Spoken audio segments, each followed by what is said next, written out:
네, 안녕하십니까. 이광철 전도사입니다. 네, 일주일 동안 잘 지내셨습니까?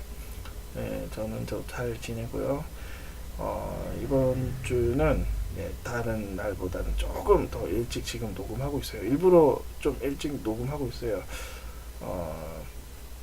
제가 또 주말에 또 주님 만나는 또 시간 또 집중하기 위해서 제가 또 이렇게 일찍 녹음을 하고 있습니다. 그리고 또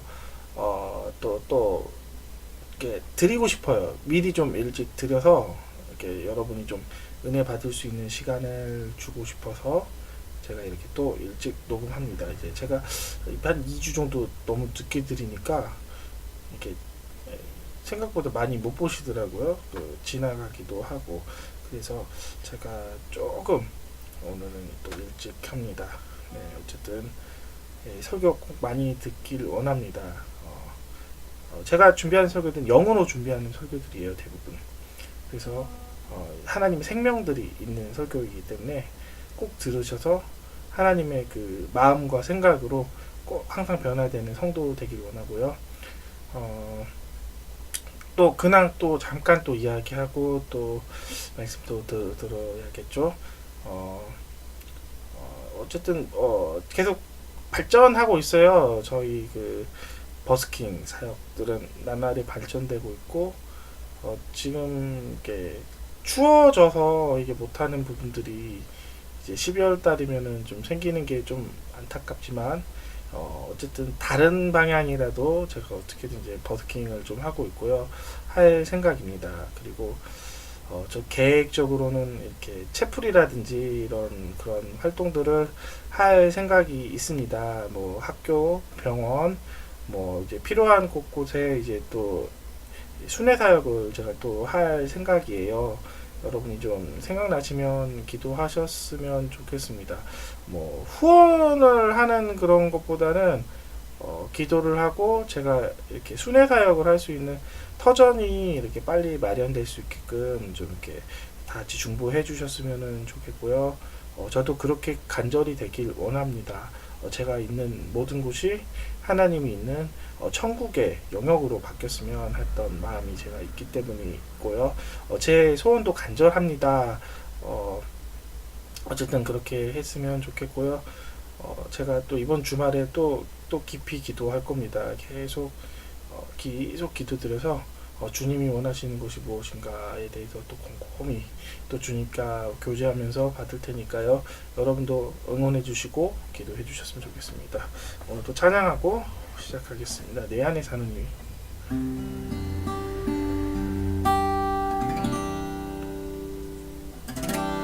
내 안에 사는 이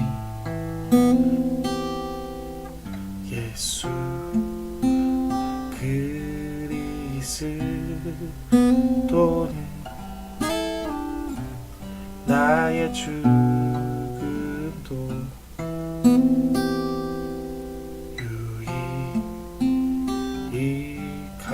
유익함이라. 내 안에 사는 이 예수 그리스도는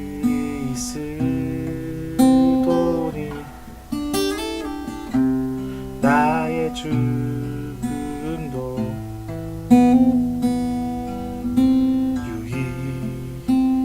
유익함이라. 나의 왕 내 노래 내 생명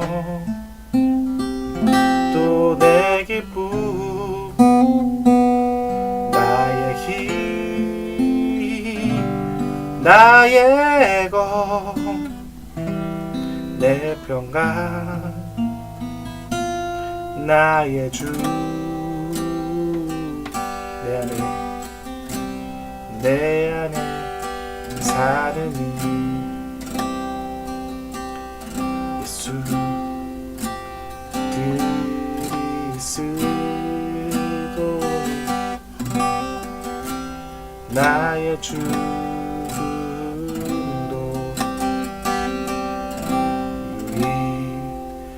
유익함을 해볼게요. 제가 버스킹 할 때 이제 제가 MR을 만들었던 곡이 하나 있는데 이게 바로 그 중 하나가 보이지 않는 왕이에요. 이 찬양 또 한번 해보겠습니다.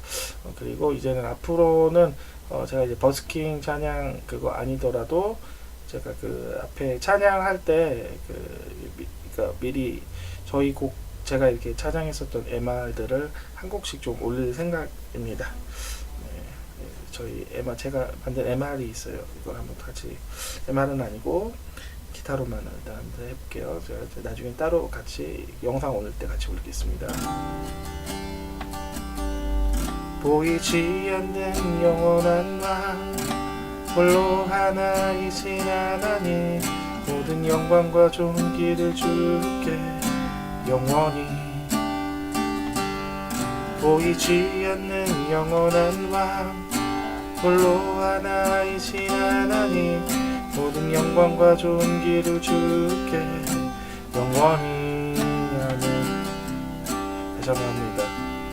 보이지 않는 영원한 왕 홀로 하나이신 하나님 모든 영광과 존귀를 주께 영원히 보이지 않는 영원한 왕 홀로 하나이신 하나님 모든 영광과 존귀를 주께 영원히 아멘. 영광과 존귀 영광과 존귀 영원히 영광과 존귀 영원히 영광과 존귀 영원히 아멘. 영광과 존귀 영원히 영광과 존귀 영원히 영광과 존귀 영원히 아멘. 다시 한번 합시다. 보이지 않는 영원한 왕 홀로 하나이신 하나님 모든 영광과 존귀를 주께 영원히 보이지 않는 영원한 왕 홀로 하나이신 하나님 모든 영광과 존귀를 주께 영원히 아멘. 영광과 존귀 영원히 영광과 존귀 영원히 영광과 존귀 영원히 아멘. 영광과 존귀 영원히 영광과 존귀 영원히 영광과 존귀 영원히 아멘. 네, 다른 찬양 한번 또 해보면 약간 빠른 찬양. 네, 모든 이름 위에 모든 이름 위에 뛰어난 이름 예수는 주 예수는 주 모든 무릎 꿇고 경배를 드리세 예수는 만유의 주님. 다시 한번 합시다. 모든 이름 위에 뛰어난 이름 예수는 주 예수는 주 모든 무릎 꿇고 경배를 드리세 예수는 만유의 주님. 예수는 주 예수는 주 온 천하 만물을 얼어 그 보좌 영광을 돌리세 예수 예수 예수는 주 모든 이름 위에 뛰어난 이름 예수는 주 예수는 주 모든 무릎 꿇고 경배를 드리세 예수는 만유의 주님. 예수는 주 예수는 주 온 천하 만물을 얼어 그 보좌 영광을 돌리세 예수 예수 예수는 주, 예수는 주, 예수는 주. 온 천하 만물을 얼어 그 보좌 영광을 돌리세. 예수, 예수,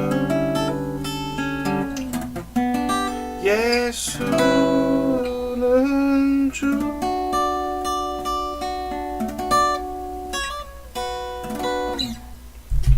네, 마지막 찬양하고 바로 말씀 듣겠습니다. 세상 권세 멸하려고. 그람 캔디 곡이에요. 세상 권세 멸하시려 주님 이 땅에 나타나시었네. 우리 안에 계신 주 즐겁게 찬양해. 주님 나라 거하리. 죄악을 이기셨네. 할렐루야 이기셨네. 죽음을 승리로 할렐루야 승리로 모든 질병 고치셨네. 주 다스리시네.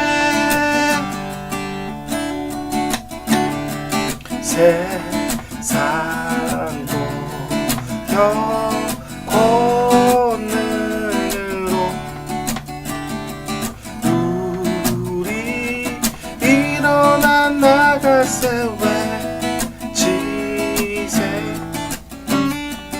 어둠 안에 저그를 모두 물러갔네. 승리하신 나의 주 죄악을 이기셨네. 할렐루야 이기셨네.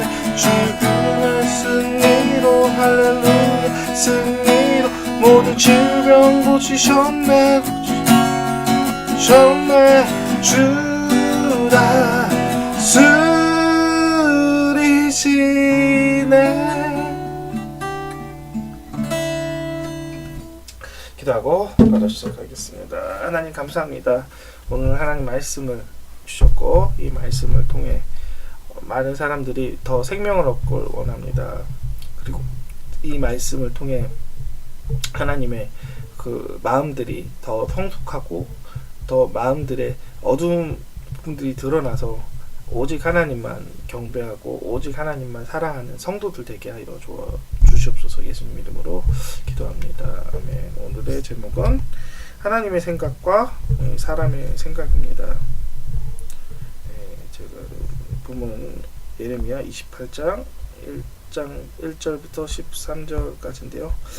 제가 한번 읽어볼게요. 그해 곧 유다왕 시드기야가 다스리기 시작한 지 4년 5째 달 기브온 아술의 아들 선지자 하나냐가 여호와의 성전에서 제사장들과 모든 백성들이 보는 앞에서 내게 말하여 이르되 만군의 여호와 이스라엘 하나님이 이같이 일러 말씀하시기를 내가 바벨론의 왕의 멍에를 꺾었느니라. 내가 바벨론의 왕 느부갓네살이 이곳에서 빼앗아 바벨론으로 옮겨간 여호와의 성전 모든 기구를 2년 안에 다시 이곳을 되돌려 오리라. 내가 또 유다의 왕 여호와김의 아들 여고냐니와 바벨론으로 간 유다의 모든 보로를 다시 이곳으로 돌아오게 하리니 이는 내가 바벨론의 왕의 멍에를 꺾을 것임이라. 여호와의 말씀이니라 하시니라. 선지자 예레미야가 여호와의 성전에 서 있는 제사장들과 모든 백성들을 보는 앞에서 선지자 하나야가 말하니라. 선지자 예레미야가 말하니라. 아멘. 여호와는 이같이 하옵소서. 여호와께서 내가 여호와의 말대로 이루사 여호와의 성전 기구와 모든 보로를 바벨론에서 이곳에서 되돌려 오시기를 원하노라. 그러나 너는 내가 내 귀와 모든 백성들의 귀를 이르는 이 말을 잘 들으라.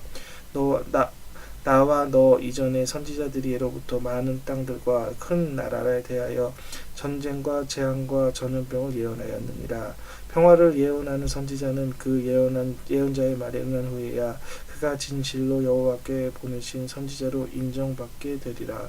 선지자 하나냐가 선지자 예레미야의 목에 멍에를 빼앗아 꺾고 모든 백성 앞에서 하나냐가 말하여 이르되 여호와께서 이와 같이 말씀하시니라. 내가 2년 안에 모든 민족의 목에서 바벨론의 왕 느부갓네살의 멍에를 이와 같이 꺾어 버리리라 하셨느니라 하매 선지자 예레미야가 자기의 길을 가니라. 선지자 하나냐가 선지자 예레미야의 목에서 멍에를 꺾어 버린 후에 여호와의 말씀이 예레미야에게 임하니라. 이르시기를 너는 가서 하나냐에게 말하여 이르기를 여호와의 말씀에 내가 나무 멍에를 꺾었으나 그 대신 쇠 멍에들을 만들었느니라.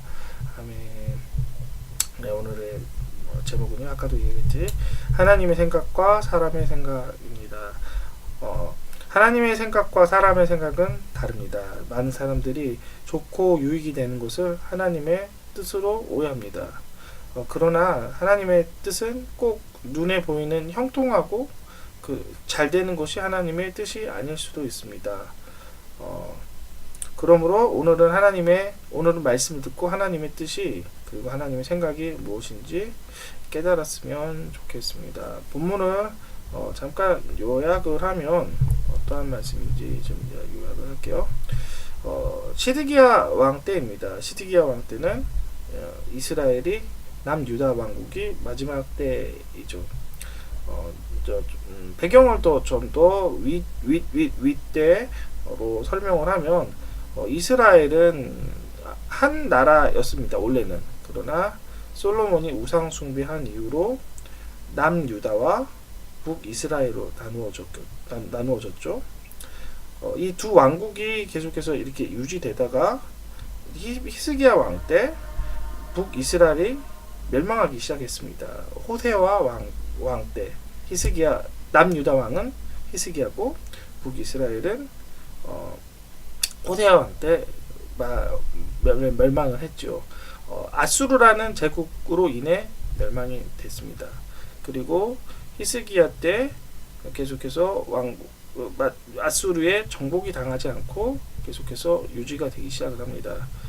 이 절대 위기의 시기 때 히스기야가 선지자들의 메시지, 이사야 선지자뿐만 아니라 많은 선지자의 메시지를 듣고 회개 운동을 했었을 때 망해야 할 이스라엘 남유다가 망하지 않고 생명을 연장하기 시작을 하는 거죠. 그리고 그의 아들 므낫세부터 다시 한번 이스라엘이 이렇게 타락을 하기 시작합니다. 그리고 마지막 반짝 한번 이스라엘 흥황할 때가 있었죠. 그때가 이름이 갑자기 기억이 안 나네요. 네, 그때가 요시야 왕 때였죠. 요시야 왕 때 잠깐 흥황했다가 계속해서 이제 그 흥황은 잠깐이고 그때도 굉장히 격변기였습니다. 그때 아수르란 나라가 망하고 이제 바벨론이란 나라가 강성해지기 시작을 했던 그때 바벨론과 그 절대 강자였던 이제 그 애굽이 이제 대결을 하기 시작을 했죠. 요시야 왕 때. 여러분들 알다시피. 그리고 그 균형이 이렇게 처음에는 그 강대국끼리 이렇게 전쟁을 하는 구도로 가다가 이제 어느 순간 애굽이 이렇게 무너지기 시작을 하고 신흥강국 바벨론으로 인해 계속해서 이제 나라의 운명이 이렇게 변하기 시작을 합니다. 그리고 결국은 이스라엘은 이 바벨론으로 인해 이렇게 부분 속국이 되기 시작을 합니다. 그래서 이제 그 마지막 왕들이 이렇게 3대에 걸쳐서 이렇게 그 계속해서 이제 나라가 이렇게 위태롭게 되기 시작을 한 때고 지금 이제 지금 이 본문은 이제 마지막 왕 시드기야 왕 때 있었던 일입니다. 그때 나왔었던 선지자가 바로 예레미야였던 거죠. 예레미야가 계속해서 끊임없이 이렇게 부정적인 이야기를 합니다. 보통 예언들은 긍정적인 이야기를 하는데 특이하게 이 선지자 예레미야는 긍정적인 예언을 하지 않고 부정적인 이야기를 하는 거죠. 그리고 계속해서 이스라엘이 망할 것이고 바벨론의 포로가 될 것이라는 슬픈 예언들을 자꾸 하기 시작을 하는 거죠. 사실 이거는 하나님의 의도가 있다는 거죠. 그때 하나냐가 이 본문 예레미야 28장은 하나냐가 이렇게 백성들과 많은 사람들을 모아놓고 히스기야의 그 재앙의 예언들을 긍정의 예언으로 거짓 예언을 하기 시작한 거예요. 거짓 희망을 불어넣기 시작을 하는 거죠.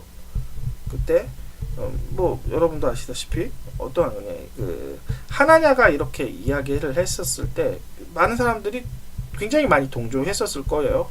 많이 위로를 얻을 것이고 2년 안에 회복이 된 것들, 성전 기구도 가져올 것들, 그리고 잡혔었던 자기 선왕들도 올 것이고, 그 다음에 포로도 다시 돌아올 것이라는 긍정적인 이야기를 했었을 때 많은 사람들이 가슴이 뛰었을 것이고 하나님을 찬양을 했었을 것입니다.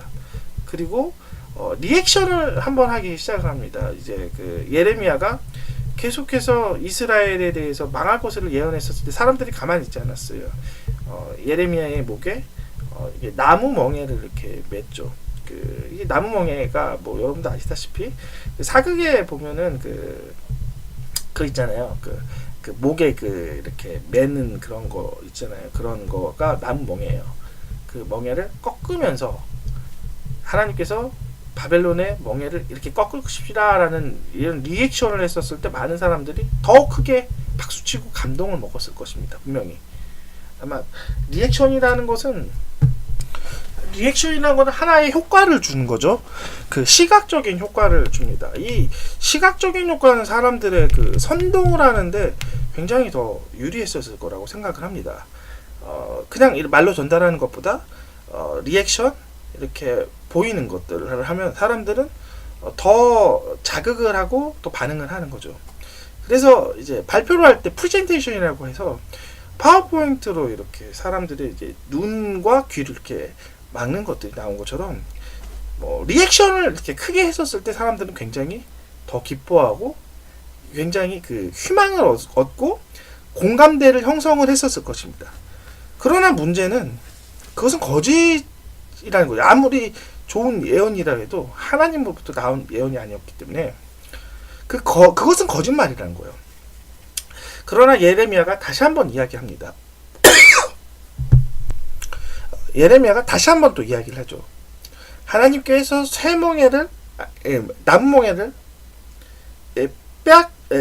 뺏겠지만 쇠멍에를 대신 입힐 것이다 라고 하면서 하나냐가 거짓말을 했기 때문에 죽을 것이라고 예언을 하고, 실제적으로 하나냐의 예언처럼 이스라엘이 돌아온 것이 아니라 이스라엘이 바벨론의 포로가 되고, 그리고 이제 바벨론으로부터 굉장히 힘든 70년의 포로 생활을 하는 것이 이제 마지막 예레미야 예언처럼 이렇게 모든 것이 다 이루어지기 시작을 하는 것이 바로 28장에 있는 내용입니다.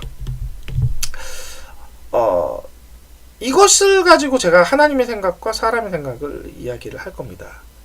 먼저 좀 이것과 비슷한 저희 나라의 상황들을 한번 좀 이야기를 해볼게요. 이게 좀 도움이 될 거예요. 이런 복잡한 이야기보다 우리나라의 역사를 잠깐 좀 얘기를 할게요. 홍선대원군부터 시작해서 이제 고종 황제까지 제가 이야기를 한번 쭉 해보겠습니다. 홍선대원군도 굉장히 이와 같은 일이 있었습니다. 홍선대원군은 고종의 아버지였어요. 이 고종의 아버지가 섭정정책을 했었던 거죠. 고종의 아버지 홍선대원군이 왕권을 잡았을 때 그때도 똑같은 사건이었어요.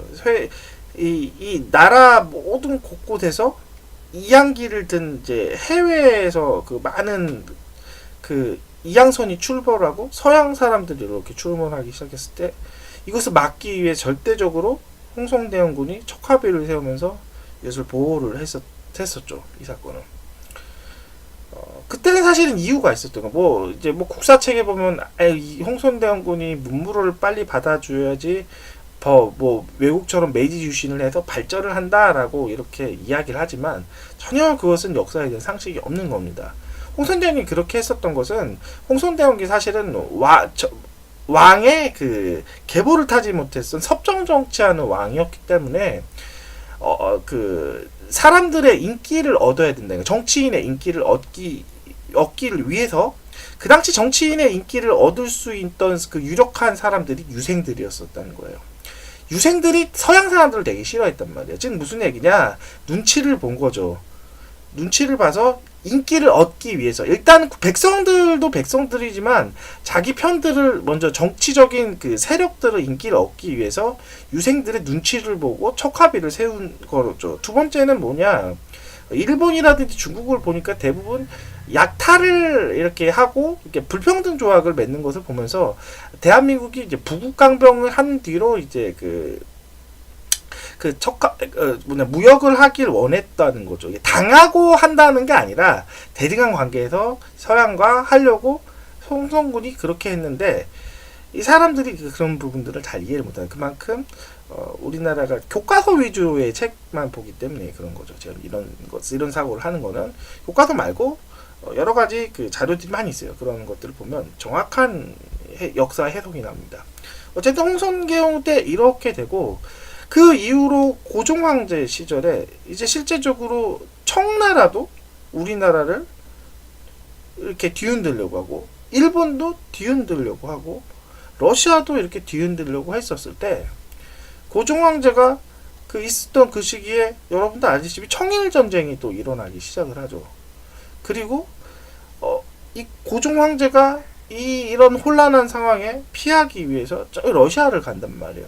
이 러시아를 또 가니까 러시아 사람들이 도와준 게 아니라 오히려 러시아 사람들이 경제 이권만 빼돌리고 이 고종 황제를 이게 또 이용을 해먹기 시작을 한 거죠. 그중 하나가 이제 철도 부설권이라는 것을 러시아에게 넘기면서 이렇게 굉장히 여기도 저기도 여기도 기대할 수 없는 그 상황으로 가기 시작을 합니다.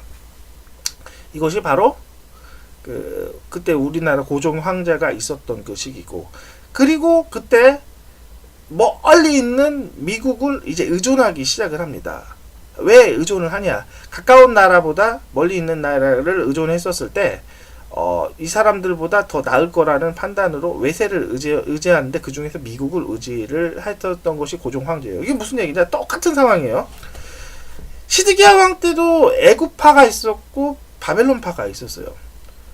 여기를 가야 될지 저기를 가야 될지 신하들이 굉장히 많이 싸웠었고 국민들의 여론도 갈렸었고 굉장히 판단하기 혼란한 상황이었다는 거죠. 고종 황제가 겪었었던 그 시기처럼. 그때 중요한 것이 있죠. 이 혼란한 상황에 사람들의 말을 듣는 것이 아니라 하나님의 말을 듣는 거죠. 그래서 예레미야는 하나님의 진실을 선포하기 시작을 합니다. 이것이 중요한 거죠. 이것이 바로 이 설교의 포인트입니다. 여기까지 본문 그리고 우리나라 역사 설명을 하고 이제부터 시작하겠습니다. 영에는 두 가지 법칙이 있다는 거죠. 첫 번째는 영생의 법칙, 두 번째는 영벌의 법칙이라는 거죠. 영생의 법칙은 하나님께 순종하면 순종의 복을 받는 거죠. 영벌의 법칙은 불순종하면 저주를 받는 거죠. 이스라엘이 끊임없이 불순종을 했기 때문에 영으로 봤었을 때 저주에 가깝기 때문에 선지자 예레미야가 선포한 겁니다. 너네들이 하나님께 돌아오지 않으면 재앙을 받을 수밖에 없다. 이것은 무슨 얘기냐? 진리로 정확하게 봤다는 거죠.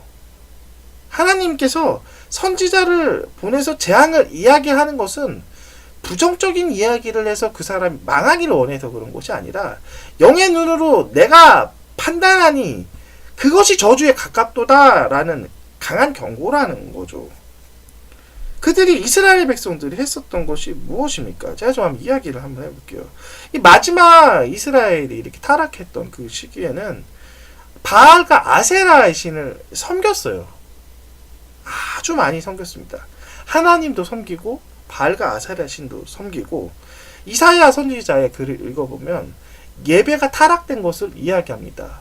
너희들의 예배도 구역질 난다고 이야기를 하고, 너희들이 마당만 밟는 것들에 대해서 더 이상 내가 예배를 받아들이지도 않는다라고 이야기합니다. 즉 무슨 얘기냐? 이스라엘 백성이 하나님의 복 가운데 머무는 삶 가운데 있지 않았다는 거죠. 그들의 마음이 하나님을 떠난 다른 이방 가운데 있었기 때문에 이 빈 공간에 하나님이 아닌 다른 것들이 계속 자리 잡고 있다는 거죠.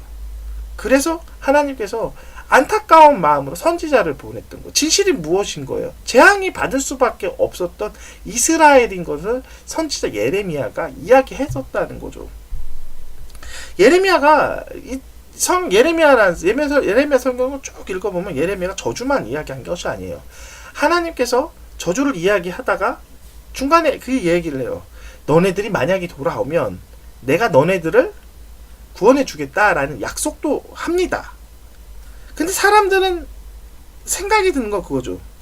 하나님은 좋으신 분이야. 하나님은 우리를 도와주실 분이야. 하나님은 보호해 주실 거라는 것만 생각을 합니다. 우리가 죄를 지어서 우리가 스스로 선택을 해서 죄에 빠져서 우리가 재앙을 빠질 것은 생각지도 않다는 거죠. 우리의 모습은 보지 않는다는 거. 이것이 바로 사람이라는 거죠. 자, 다시 한번 또 이야기하겠습니다. 아무리 희망적인 말이라도, 아무리 그것이 좋은 말이라도 출발이 중요합니다. 출발이 진리여야 되는 겁니다. 예레미야는 하나님의 진리와 마음으로 출발했어요.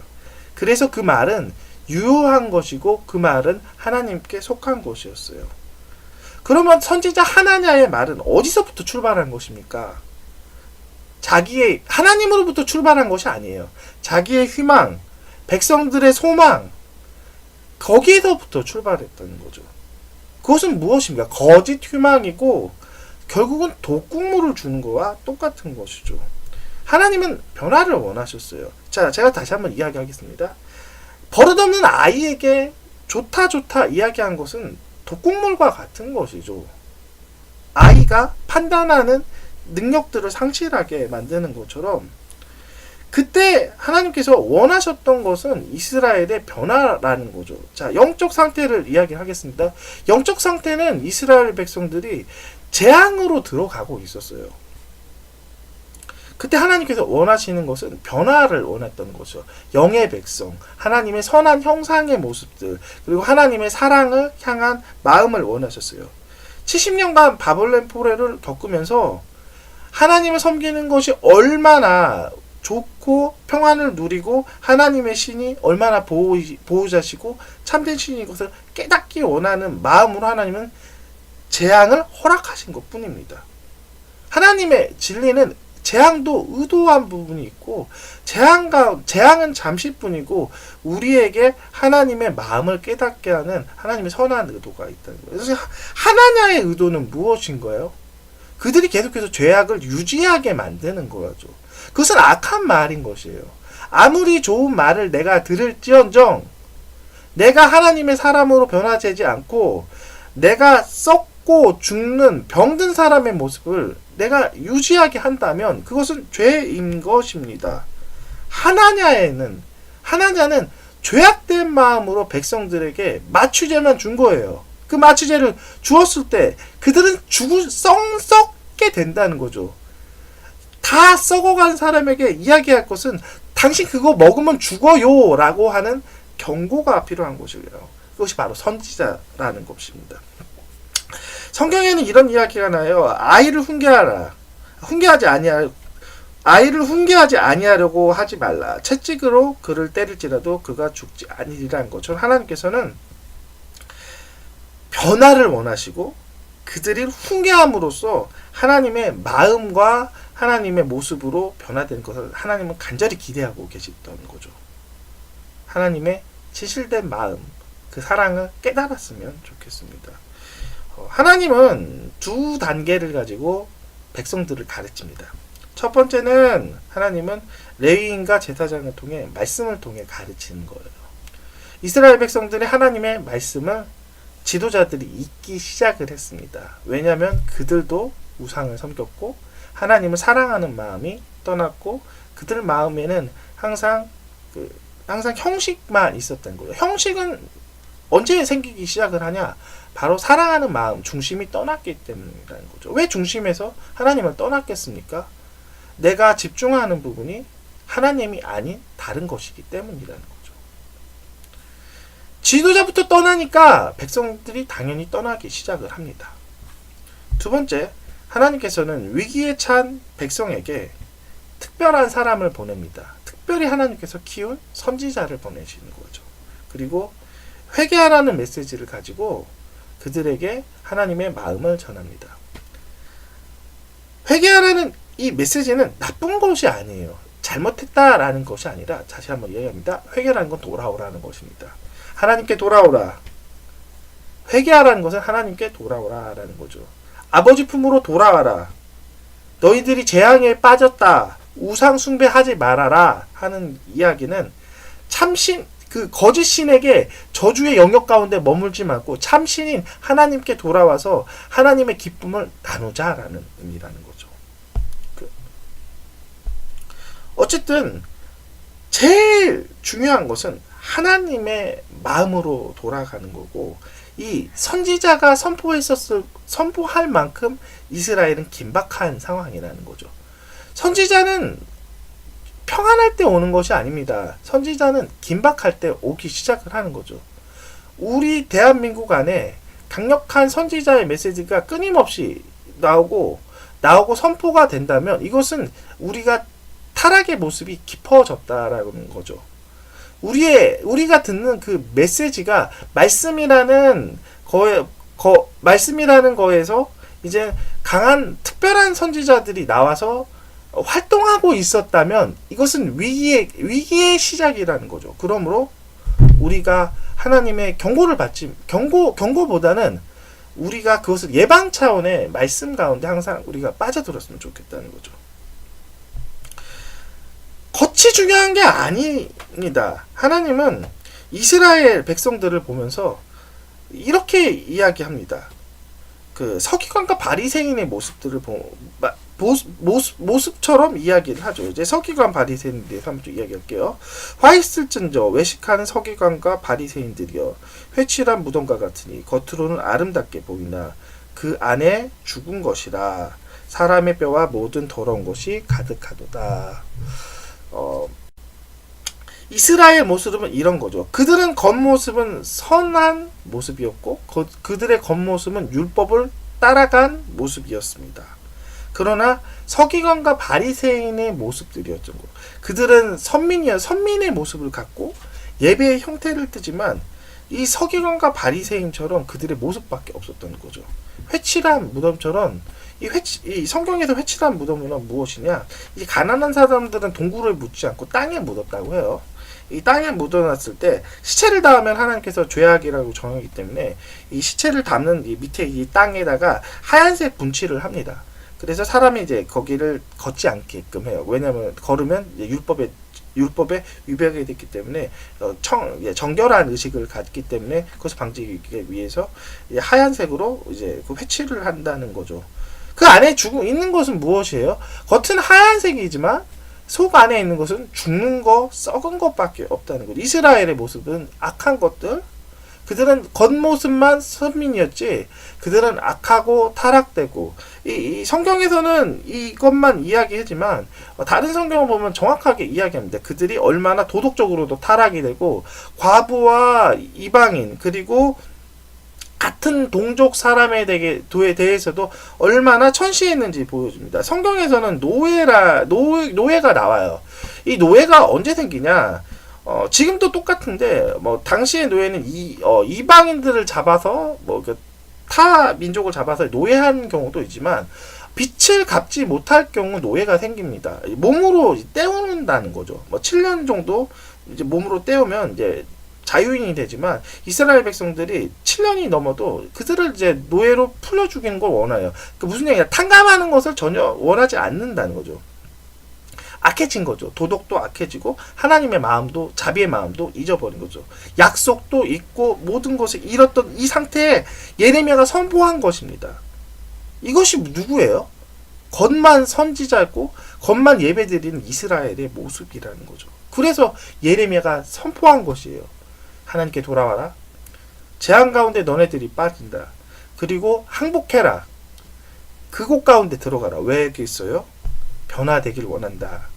너네들이 70년간에 하나님께 돌아오고 너네들이 얼마 하나님의 율법 가운데 살지 못한 것을 너네들이 참으로 회개하기 원한다라는 하나님의 깊은 사랑에서 출발한 것이에요. 좋다 나쁘다에 대해서 우리가 판단할 수가 없어요. 하나님의 깊은 그 의도에 깊은 마음으로 판단해야 된다는 거죠. 그래서 재앙도 쉽게 이야기할 수 없습니다. 그것이 거짓된 것이라고 이야기할 수도 없고 긍정도 쉽게 하나님의 것이라고도 이야기할 수 없습니다.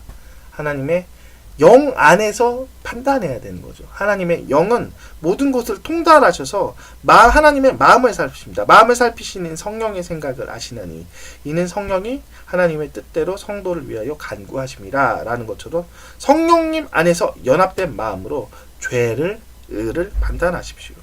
그때가 정확합니다. 마지막 욥만 이야기하고 마치겠습니다. 아이고 이게 배터리가 막 바짝바짝합니다. 이제 제가 지금 막 속이 타고 있어요. 이게 아이폰으로 녹음을 하는데 배터리가 바짝바짝해요. 마지막 욥만 이야기해요. 욥은 처음부터 하나님께서 의인으로 인정하셨습니다. 첫 장 성경의 초반부에는 욥에 대해서 욥이 얼마나 하나님을 잘 섬겼고 하나님을 배반하지 않았었고 끝까지 하나님 신실함을 증명을 합니다.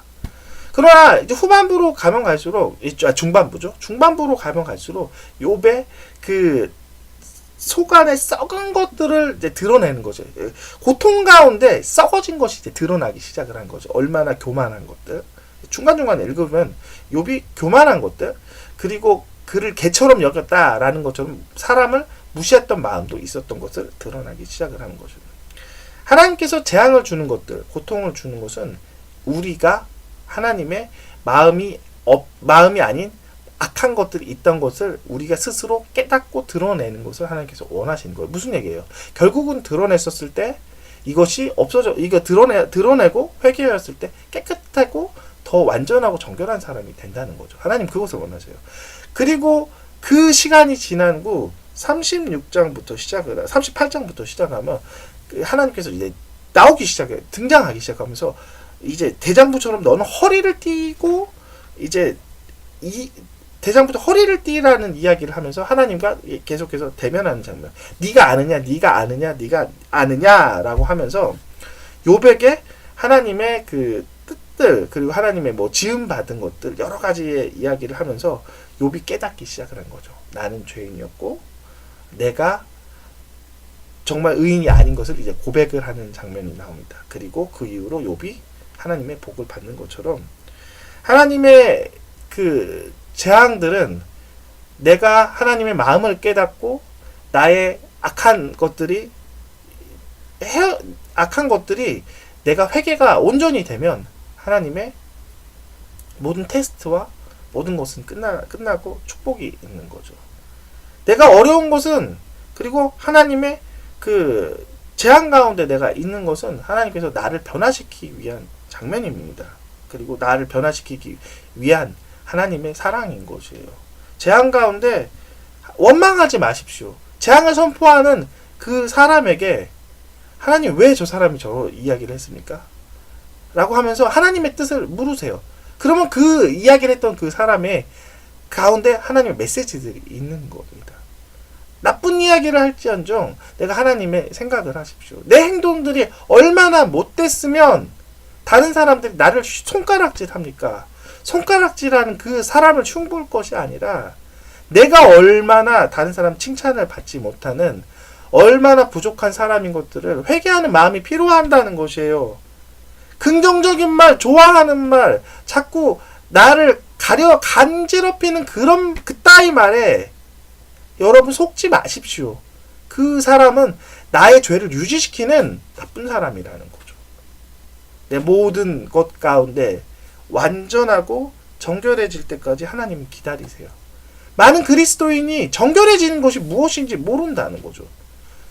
설교들이 좋은 것만 듣기를 원하세요. 하나님은 그것을 원하시는 것이 아니에요. 변화되어서 하나님의 모습과 죄의 모습이 분별되는 거룩한 모습을 원하시는데 왜 우리가 좋은 말만 들으려고 합니까? 나쁜 말을 들었을 때 우리의 모습들을 깨닫고 형상이 아닌 것을 잘라버리십시오. 그 형상이 나를 썩게 하는 것이에요. 하나님의 형상대로 선한 모습이 닮게끔 내 마음은 날마다 주님의 생각으로 갑시다.